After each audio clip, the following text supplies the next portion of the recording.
చోటు ఆ చోట్లో కూర్చున్నా ఇక నాకెళ్ళి అయ్యగారు చూడా అయ్యగారు నాకెళ్ళి చూడ ఎందుకే వీడు బాడుతుండా లేదా అసలే సంగ పెద్ద చెప్పేసేసి ఎమ్మట అయ్యగారు వీళ్ళు కూడా చక్కగా దేవుని శుద్ధిస్తున్నారు. ఎలాగంటవా దేవుణ్ణి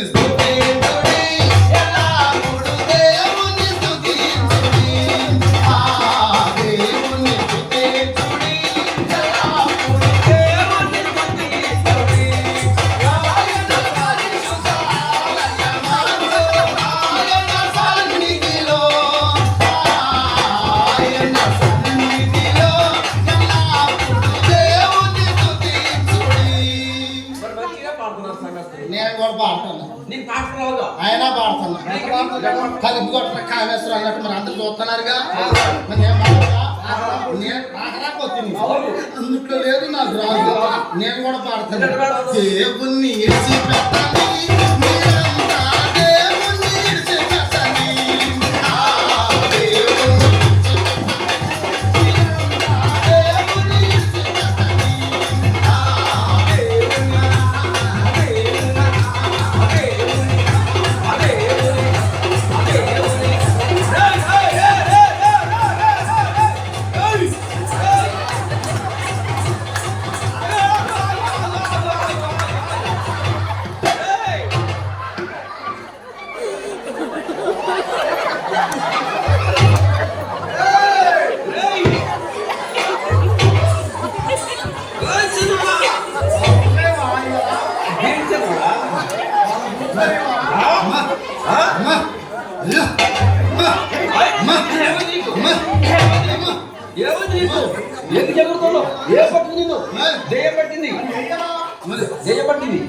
దెయ్యం మాట్లాడిపోతాం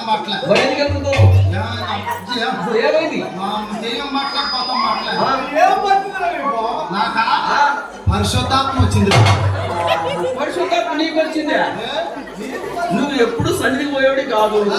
ఎప్పుడో సంవత్సరానికి 2 సార్లు అని చెప్పి నువ్వు ఎప్పుడు సన్నిధికి పోయేవాడికి పరిశుద్ధాత్మ వచ్చింది. ఎప్పుడైతే పాటలు అయిపోయినాయో ఎమ్మటే బైబిల్ గ్రంథంలోకి వెళ్ళిపోయినా నేనే వెళ్ళిపోయి అప్పుడు చెప్తున్నా దేవునికి భయపడే వారులారా త్వరగా వస్తున్నాను సిద్ధపడుడి ఎమ్మటే దేవునికి భయపడలారా అయిపోయి ఎమ్మటే ప్రకటన గ్రంథంలోకి వెళ్ళిపోయా ఇదిగో నేను త్వరగా వస్తున్నాను సంగమా ఇదిగో నేను త్వరగా వస్తున్నాను సంగమా అని చెప్పేసి వాక్యం చెప్పుకుంటా నా కాలు పోయి ముసలం మీద అయింది.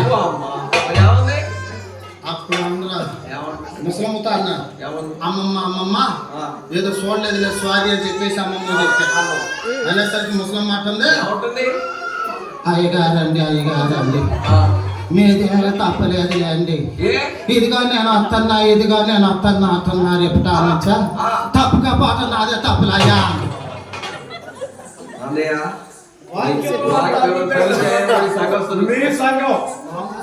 మీ సంఘం ఈ సంఘం అలాంటివి కదయ్యా. ఈ సంఘం అలాంటివి మెదిగా నిత్యము దేవుని యొక్క అధ్యాస ప్రకారముగా దేవుని యొక్క సన్నిధిలోనే ఆయన ప్రేమలో కొనియాడుతున్నారు కాబట్టి ఇంత అభివృద్ధి పదవులు నడుస్తూ ఉన్నారు.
యొక్క అజ్ఞాత ప్రకారముగా దేవుని యొక్క ప్రేమలో కొనసాగిస్తూ ఉన్నారు. చూసావా? ఆ యొక్క తల్లిదండ్రుల దీవెనలు పొంది, తండ్రిదండ్రుల దీవెనలు పొంది, తల్లిదండ్రులకు వచ్చిన యొక్క యాకోబు తల్లి కుమారుడు సంతోషంతో కాబడుచున్నాడు. ఈ కథ ఎలా ఉండగా అడవి ప్రాంతంలో తండ్రి కోరికను తీర్చాలని చెప్పి ప్రయాసపడి తండ్రి అడవి ప్రాంతంలో ఏసేవా ఈ లేడీని దుప్పి దొరక్క విశాలమైన ప్రదేశంలో మోకరించి దేవుడు అడుగుతూ ఉన్నాడు. దేవా, తండ్రి కోరికను తీర్చాలని ప్రేమతో ప్రయాసపడి అడవి ప్రాంతానికి వచ్చింది.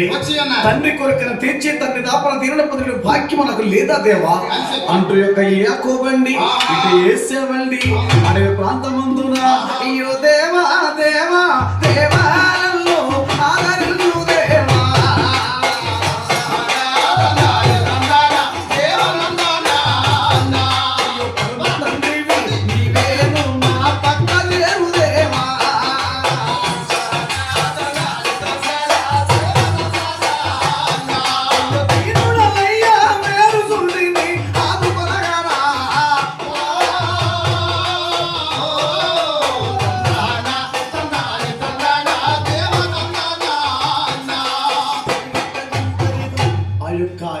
ఏసేవ అడవి ప్రాంతంలో ప్రార్థన చేస్తా ఉన్నాడు.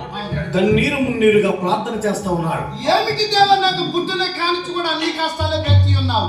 నేను పెద్ద కుమారుడిగా జన్మించున్నాను, పెద్ద కొడుకుగా జన్మించున్నాను. అవును, పుట్టిన కానించి ఇప్పటిదాకా నాకు ఈ కష్టాలు తప్పట్లేదా? నాన్నగారు ఆకలని చెప్పేసి అన్నారు. ఈ అరణ్యంలో నన్ను ఎంతగా బాధ పెడతావా అని చెప్పేసి మోకరించి దేవుని స్థుతిస్తూ ఉన్నాను. అలా ప్రార్థించగా దేవుని యొక్క లేఖనం చెప్పబడతా ఉంది. నీవు మొరపెట్టుము నీకు ఉత్తరం ఇస్తాను చెప్పే పక్కన లేఖనం చెప్తా ఉంది. లేఖనానుసారంగా మోకరించి ప్రార్థించగా ప్రార్థనగా ప్రతిఫలిస్తున్నాడు దేవాదేవుడు. ఆ సమయమందున ఆ యొక్క తెల్లని ఊరు కుడబడుతూ ఉండగా ఆ తెల్లని హిమ్ములో యొక్క దుప్పి పరిగెడుతూ ఉండగా దుప్పిని కరుణాలు చూసిన యొక్క ఏసేవ దుప్పిని వధించాడు. దుప్పిని వధించి దాని మాంసం రుచికరమైన భోజనం తయారు చేసి తండ్రి నాపుతరలి వస్తూ ఉన్నాడు. తండ్రి దాని తరలి వచ్చి ఆ తండ్రి గారిని అతి ప్రేమతో వినయంగా మందలిస్తున్నాడు యొక్క ఏసేవ. ఎవరిది?